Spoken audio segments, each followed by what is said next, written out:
do you think COVID made people anxious or suffer from anxiety? Because sometimes people may call this stress or worry. So what is the difference between stressing, worrying, and just anxiety in general? Because when we speak about mental health during a COVID-19 pandemic, it's almost like we say stuff like people have been anxious about getting the virus. You know, is that the right term to use, or are they worried or stressed rather about it?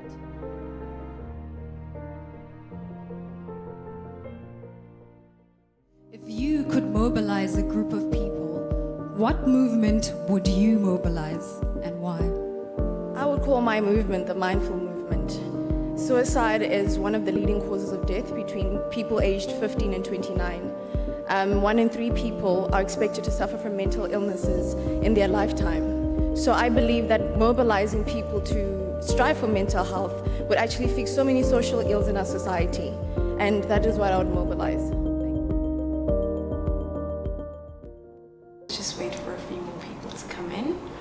I'm with Dr. Colinda Linde here today. Did I say your name correctly? You did. Okay. I'm always very conscious of people's names, guys. But today we're going to be discussing anxiety, panic, and stress. I think it's quite an important topic, especially now because matric results are out. We're in a pandemic. We really need to talk about this one. So I'm really excited about this one. A lot of learning is going to take place. Please share your stories. Please comment, please ask questions. I'll try to get through some of them. But tonight should be an eye-opener for so many people that struggle with anxiety, panic, or even stress. And to know that they all fall under the umbrella of mental health is going to be a huge surprise to a lot of people, but they do. So a lot of people say, why do you care about mental health so much? Simple stress is part of mental health, right? So it's quite important for us to discuss it. So yeah. I hope you guys are excited for tonight. So first things first, welcome. Thank you so much for joining us today on Mindful Mondays. The first thing I want to ask you is, what is anxiety and what are the different types of anxiety? Okay, so we get normal anxiety and then we get the kind of disorder anxiety. So normal anxiety is like before you say run a race, or I'm sure you know all about it from the pageant. So you know, a little bit of anxiety keeps you fresh, it keeps you focused, it makes you prepared. But when it becomes a problem is when it's too much. You know, think if it's not there at all, or if it's huge for the situation. So say you've got to do a presentation for work and you kind of know what you're doing, but you're so anxious you go and vomit, or you pretend you're sick so you don't have to go. Or like we all worry about our loved ones, but this is like where you're just crippled, like until they phone you back, you're like, oh, something has happened. So it's the degree of it, you know, too much. And then also, you know, normal anxiety is when there's a particular event and then you're anxious about it and then it's over and it stops. But kind of more like generalized anxiety, you worry all the time, 24/7. Or like, I'll go through the other anxieties, but they're all just extreme and they cause an impairment in your functioning. So that's anxiety in a nutshell. I've had my own share of struggles with anxiety. So I remember going to a psychiatrist, and they said that my anxiety is like triggered. So it's not like I struggle with just anxiety, but like it needs to be triggered by something. Is that the first one that you're talking about? It could be, you know, so if it's a particular event, like say you're going to, you know, do a presentation or go on stage or, you know, some specific thing, yeah, that would be normal anxiety. But if it's kind of extreme, you know, there's too much and you actually can't function, then it's bordering on, it's becoming a problem. So you always look at that. And, you know, the anxieties are many. So you get generalized anxiety, GAD, which is where you worry all the time and you just feel kind of tight and like something bad's going to happen. And then you can get a panic attack. And that can happen in many places. It can happen, think of like a pot, when a pot's too hot, and then it just keeps going up until it boils over. So that's like GAD, that keeps building and then boom, there's a panic attack. Or some people have panic, like say during presentation, you know, people with particular social phobias. They've got to walk into a room where everybody is already, or some kind of performance. So you can get panic attacks there as well. So you can see it's a whole world of anxiety. And I think most people there, one thing that they've been struggling with, especially with the pandemic, how has that contributed to anxiety? How has that Yeah. So do you think COVID made people anxious or suffer from anxiety? Because sometimes people may call this stress or worry. So what is the difference between stressing, worrying, and just anxiety in general? Because when we speak about mental health during a COVID-19 pandemic, it's almost like we say stuff like people have been anxious about getting the virus. You know, is that the right term to use, or are they worried or stressed rather about it? These are really important terms, I'm glad you brought them up. So I think stress, let me first start there. So stress is really just a relationship between demands, things you've got to face, and resources. So like say, for example, a thing goes wrong, but you've got a sense of humor, then there's a resource to meet the demand. So it's about that. Or say you've got to get something done, and then you've got support. So that's pretty much how it works. Now, if we're looking at anxiety, that's more like a worry, and where you what ifing quite a lot. What if this, what if that, what could happen? I think people are struggling to hear us a bit. Okay. Yeah. So anxiety is more like future fear. What's going to happen? Is something really bad going to happen? So now at the moment we've got something completely different, which is situational anxiety. Situational anxiety. So situational, I think, is COVID. We're all kind of scared. Will I get it? Or if you've had it, will you get it again? Will you get the vaccine? Will someone you care about get it? So that's situational. We've all got that. I'd say most people have that. But it's not always kind of interfering with your functioning. That's the difference. So situational's now, what's going on. But an actual disorder is when you can't actually work properly. Your relationships are problematic, your health isn't great, because you're just crippled with this anxiety. So what are the differences then between anxiety, panic attacks, as well as depression? Because a lot of people tend to confuse those when we are diagnosing people, which is something that we should not be doing. When we're diagnosing other people based on what we see, we'll say, no, this person is depressed, this person. We'll never say anxiety. So what is the difference between anxiety, panic attacks, as well as depression? Okay, that's a big one. Yeah. Okay, so a panic attack is like that pot boiling over. So remember I said the generalized is like just a lot of worry, like what's going to happen, what's going to happen. So if you keep doing that long enough, it's going to kind of build you up. And a panic attack is where you've had this anxiety build up, and maybe it isn't if you've got generalized, maybe it's also just a lot of stress. And then it builds up to a point where you kind of boil over, and you get these new weird symptoms. So for people who are listening who've got panic, I think they'll know this. You feel like you can't breathe, your chest is tight, your heart's thudding, you feel sick, you want to throw up, you've got cramps in your stomach. So it's like a big fright, but just 1,000 times more.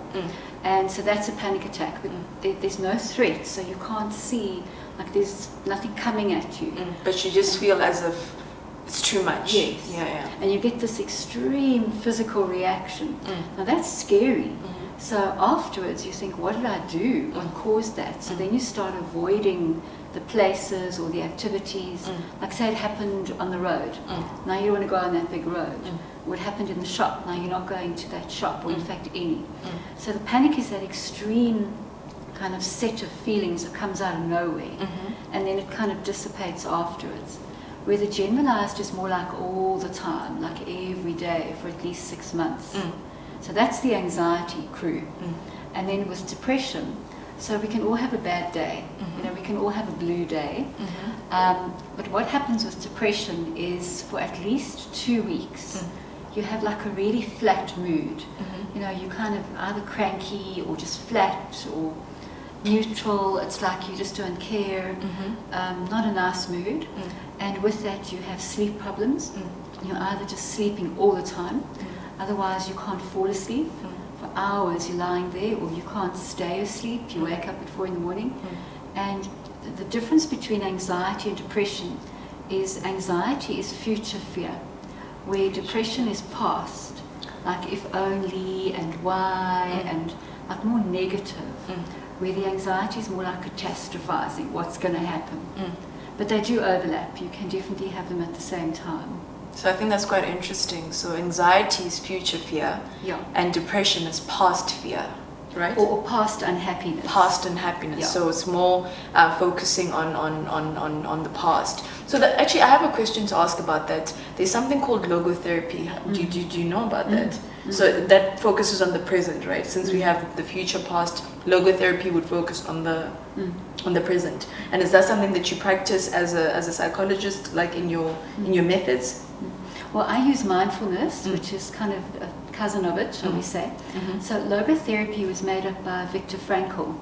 And, you know, he went through these awful experiences in the camps, you know, the Holocaust, all of that. And I think we kind of know who he is. And he had this attitude of taking suffering and making meaning. You know, if you've been hurt, how do you give back? How do you rise above? So logotherapy is about meaning from pain. So if we think of COVID, you know, at the moment, they're hidden gifts. You know, some people just really needed that break. And some kids actually just loved online school. Some people loved working at home. And I know that's just a few examples. But logotherapy is like, where's the meaning? How can you make sense of the pain? Whereas mindfulness is more like in the moment. So logotherapy, it is sort of, okay, the pain brought me here, where can I take it?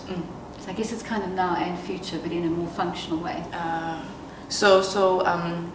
With mindfulness, you explained what it is and how it helps mental health. So how do people get treatment options for anxiety? So if you've been struggling with anxiety, what are the treatment options? How can you help yourself? Like someone actually asked me today, how do I help myself before actually seeing a psychologist or even getting there? So what are the self-help tips and the actual treatment, professional treatment options that are there? Well, I'm going to give you 2 self-help tips that are free. So the one is SADAG. So if they go to sadag.org, and they've got amazing stuff. They've got videos, they've got, you know, downloads, all sorts of things. And then I've made a free website for CBT, cognitive behavior therapy. It's called thoughtsfirst.com. Thoughtsfirst.com. Okay. And there's a lot of information on there. And so those are all completely free things for a range of anxiety.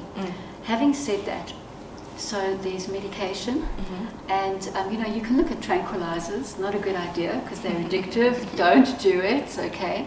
But the antidepressants are not addictive in that way. And let me just say that all anxiety and depression is a combination of nature and nurture.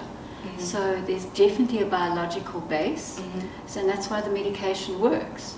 So not everybody wants to take it, and not everybody has to. But you know, if it's just not getting better, and you need to function, you need to work, you need to maybe be a mom, then even if just for 6 months you take something just to kind of buffer that, that's a very good idea. But what I don't understand is, for example, psychiatrists or I don't know if psychologists can prescribe the medication for anxiety, because I know with depression you have to go to a psychiatrist. But why do psychiatrists offer or even say you must take tranquilizers, especially if you know you can't function during the day? So if you're a person that struggles with anxiety during the day, like throughout the day, but then when you take tranquilizers, they make you drowsy, and I know that they make you drowsy. So what treatment options, like in terms of medication, isn't there anything better than that psychiatrists can offer patients instead of tranquilizers and all these other medications? Because even, is it Laxamil? That one, that's also for anxiety. That's an antidepressant. That's an but they prescribe it for anxiety. So I don't understand why psychiatrists do that. Like, what is the line of thinking behind that? You know, I mean, that's a whole medical thing, and you're quite right. Psychologists do the talk therapy, we don't do the prescribing. But you get different families of medication. So for depression, the antidepressants were designed for that. And what they found accidentally is when you double the dose, it actually helps with anxiety. Who knew? And the advantage is that it's not addictive in the same way that like tranquilizers are.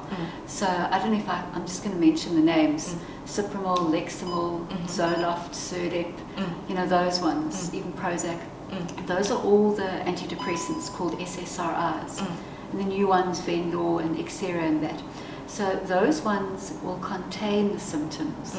And then when you have the therapy with that, it actually sticks better. And the thing that we don't want, and this is something some psychiatrists do, but often a lot of GPs, is just to give you kind of just a repeat script for tranquilizers, like your Xanors and your Ativans, because they are horribly addictive. Oh, you know, a month on that and you're quite addicted. So it's a quick fix, it works, but we don't want to go there. Yeah, And because there are a few others that they can get to. Because I think those are things that aren't mentioned, the addictiveness of the Yeah. medication.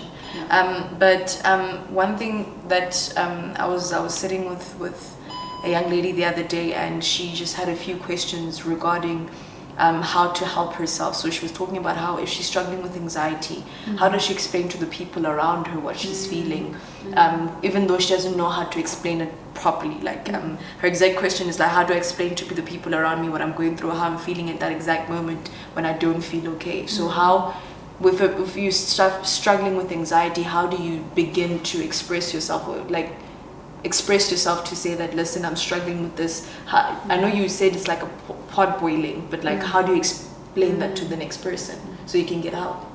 I think it does start there, because you know, if somebody just looks at you, they can't necessarily see that someone's anxious, maybe in a panic attack, but even then not.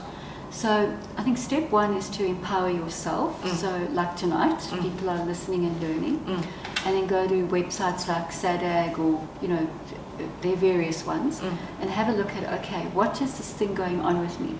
Does it have a name?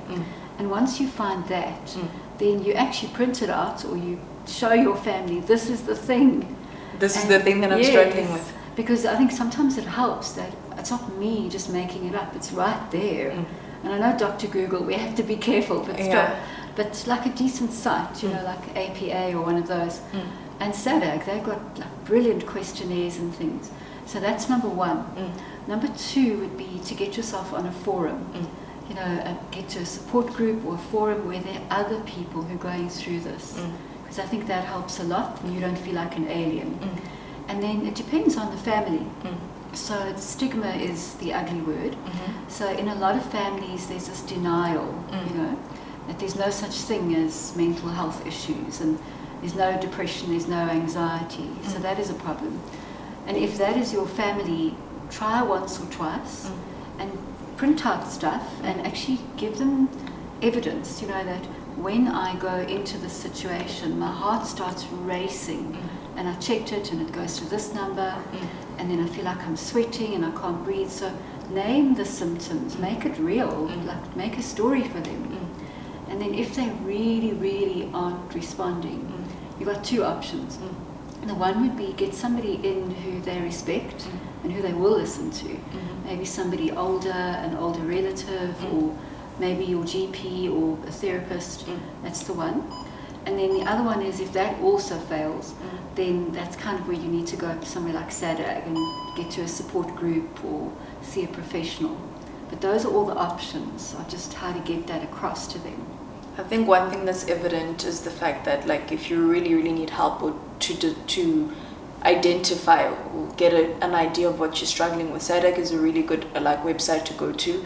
And I think you mentioned another one, the CBT one. Thoughts First. Thoughtsfirst.com. So if you're struggling and you are struggling to describe or put a finger on what you're struggling with, or you know that you struggle with anxiety and you need help, do visit SADAG, the SADAG official website, and the thoughtsfirst.com website. I think one thing that is evident is that sometimes when you can't express yourself, write it down. A lot of people advocate for journaling and just trying to get things out, but sometimes it's very difficult to speak about what you're going through. I mean, just today alone, I had to do something that made me so anxious, but I couldn't put my finger on it. I just called it being nervous, but then I knew it was way more than that. So sometimes when you can't put things into words, it's quite important for you to just write it down. Try to make it make sense to you first, if you can't make it make sense to other people. So I think the first person that you check in with is with yourself, constant checking in. If you know that this is how you feel when you're nervous, okay, cool. But then on other days, you know that this is more than what it usually is. Is it stress? Is it panic? Is it worry? She's given us the differences between them. When you're anxious, it feels like it's like a pot boiling, right? But then when you having a panic attack or something, the pot basically spills over. So if you can't describe how you feel, or you're struggling to articulate how you feel, try to write it down. When you write it down, if you're trying to express it to the next person and you can't get the words out, at least you've written it down to say here.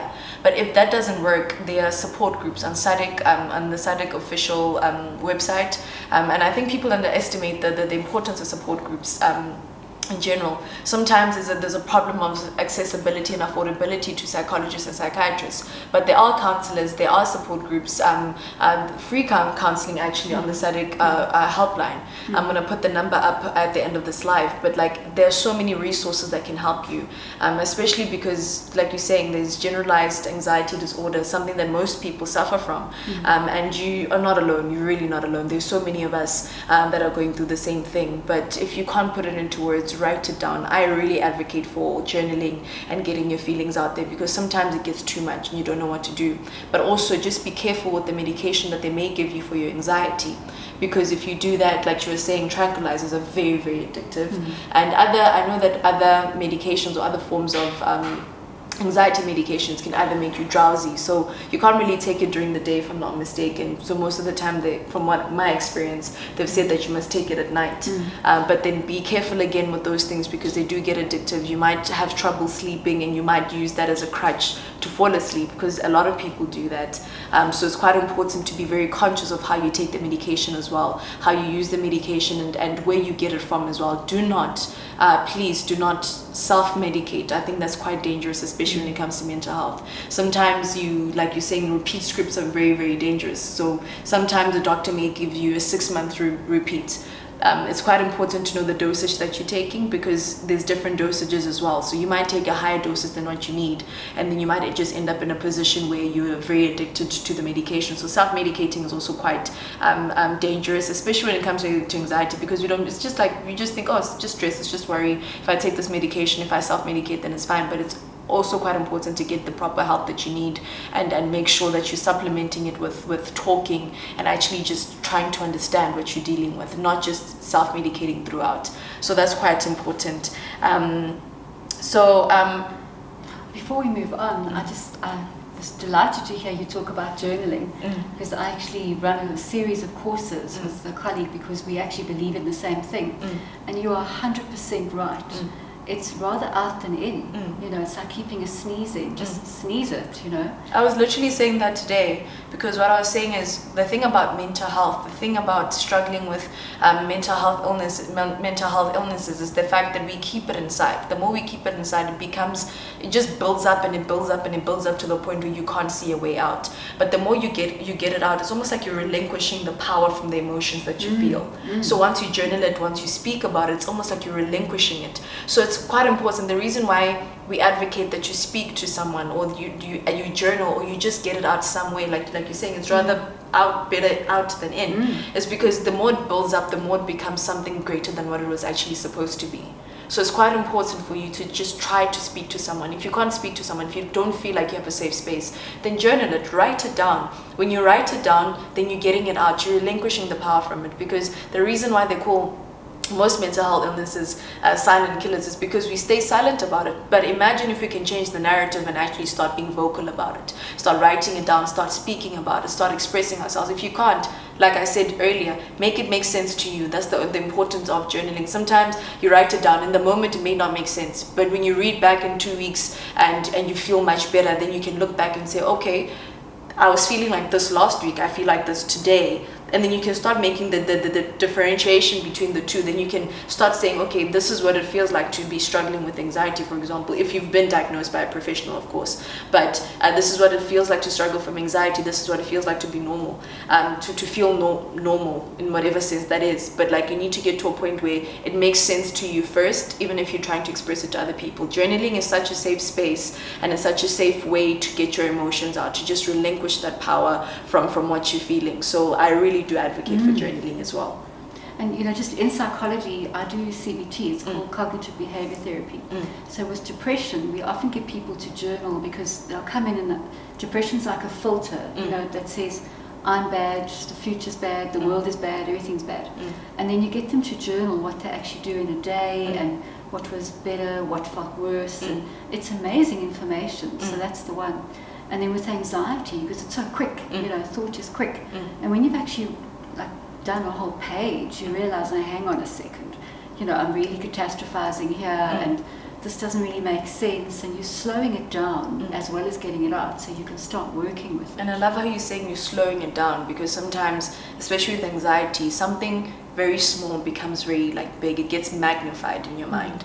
So when you get it out, like you're saying, you look at it and you're just like, no man, this is not exactly how it seems. But if you don't get it out and it stays in your head, you're gonna find yourself making, what did they call it, a mole. Yes, A mountain out of a mole. So it's quite important to just get it out, just write it down. If you, it can be on your phone. I mean, our phone have notes now and typing places. Just send yourself a WhatsApp describing how you feel. Once you get it out, read it.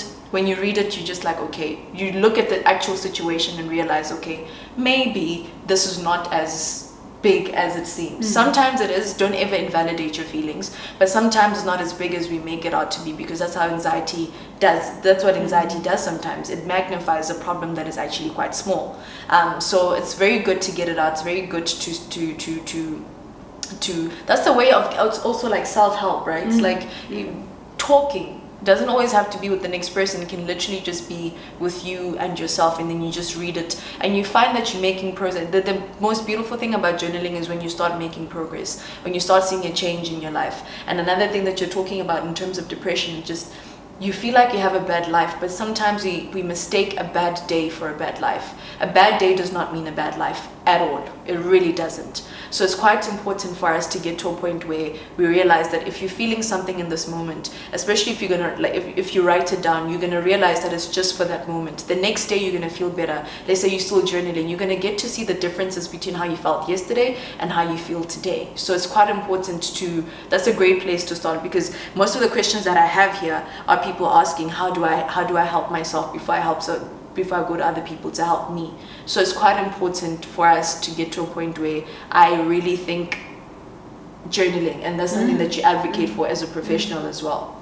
And you know, I think when you're journaling, you touched on all of the important points. So that's great. Listen to what she said, okay? And come to my course and come teach it. But I think in terms of journaling, it orders you, it helps you express, you can use it to create. And also it helps you to reality test your thinking. Because it's not fun when you keep writing, this is bad, that's bad, that's bad, and catastrophizing. And I think you start realizing, no, hang on, calm down, you know. And of course, if you go and speak to a professional and you bring the journal, it's like gold, because it just gives you all that information. So it's brilliant on all of those levels. And I think the rule of thumb is rather out than in. And you know, it's something that's interesting that you said, like taking your journal to your therapist. So I went to therapy last week, and I went to my therapist and I said, I don't know what I'm doing here. I don't know what to say to you, right? But I knew that I wanted to see someone, right? But I was like, I don't know what I'm doing here. I don't know what I want to say to you. Then I started looking at the session like I was journaling. So I remember I looked down as if I was about to journal something, and I just started talking. And as much as it felt like my thoughts were jumbled up, eventually I got them in order. So when you're talking, you realize it's almost like you hear yourself, you hear the problems that you have, or you hear the thing that's bothering you. And as you say it out loud, you realize that maybe it's not as big, or there is a solution to it. So I just started talking as if I was journaling. And the whole time my therapist just kept quiet, but like I just started talking as if I was journaling. And eventually, once you say everything, you find yourself at a point where you've heard yourself speak, and then you find yourself trying to understand what you've just said. And by the time your therapist talks to you, it's like, okay, do you realize what you just said? Do you realize what just happened here? So you find that the breakthroughs that we need are within ourselves. We just have to get the words out. We just have to find a way to get the words out. So even if you feel like therapy, if you're going to go to therapy, there's nothing that you're going to say, take your journal with you. Literally just take your journal with you. Say, listen, Dr. Colinda, here's my journal. I don't know what to say to you, but here's the thing. And then you find that it's easier for you to even help the person, you know. Sometimes you actually, like, I think one thing that Dr. LZ Fritz said the other time, speak until someone hears you. So you could be speaking to your journal and then handing it to your psychologist, but essentially just try to get it out. Like she said, better out than in. And I think, you know, so if somebody comes to me, say, with anxiety, this is quite a good technique for generalized anxiety as well, where there's a lot of catastrophizing, what's going to happen. And when somebody's had to write out a page, even just a page of worries every day, and they bring them, I haven't said anything else, just write me a page of worries once a day at a certain time. And they come up and they say, you know what themes I found? I tend to worry about this quite a lot. And I saw this one kept coming up, and after the 4th day I was over it. And it's phenomenal, just that awareness that comes out of that. It is. I think I don't journal enough, I really don't, but when I do, it really, really helps me a lot. I think another thing is just like you're saying, when you start noticing patterns and different like themes within the worries that you have. And when you have someone in your life, because sometimes you said anxiety can be triggered by pain as well, right? Or even people. Even people. One thing that also helped me a lot, I don't know if you're gonna agree with me, but one thing that helped me was my therapist suggested that if your anxiety is triggered by a person, or your depression is triggered by a person, write that person a letter, right? Write them a letter. You don't have to send it, they don't have to see it. But you getting the emotions out, you writing what you feel, helps you feel better, because you're relinquishing the power from the emotions that you felt. Is that something that you would also recommend? You know, you touch on something very important. So we've talked about anxiety and depression and stress, but if we put them all in a basket of emotion, so emotion is like a messenger. You know, when you're anxious, it's telling you there's a threat. Sure, you need to reality test. Am I catastrophizing? Am I not? But there could be a threat. Or with depression, I've been hurt. And again, you know, just kind of regrouping, getting a bit of support for a day, and then you carry on. So emotions are valid, even anger. You know, a right has been violated, or a boundary has been violated. Guilt, somebody's been hurt. Frustration, things aren't going my way. Joy, things are going my way. So emotions are very, very special things. They're like a wave. They bring a message and then they go again. And so if we don't get trapped in the emotion, that's the point.